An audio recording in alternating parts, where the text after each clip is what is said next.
ગોમતીપુર વિસ્તારના કોર્પોરેટર ઇકબાલ શેખ અને ઝુલ્ફી ખાનની આગેવાનીમાં સ્થાનિક બહેનો અને ભાઈઓની વિશાળ સંખ્યાએ અમદાવાદ મ્યુનિસિપલ કોર્પોરેશનના પૂર્વ ઝોન ખાતે ડેપ્યુટી મ્યુનિસિપલ કમિશનરને છેલ્લા 2 વર્ષથી ચાલી રહેલી પોલ્યુશનયુક્ત પાણી અને લો પ્રેશરની ગંભીર સમસ્યા સામે કડક રજૂઆત કરી હતી।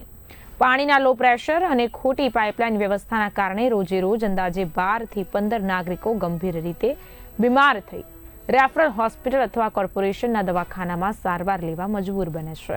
આ તમામ બીમારીઓ માટે અમદાવાદ મ્યુનિસિપલ કોર્પોરેશનની બેદરકારી જવાબદાર છે।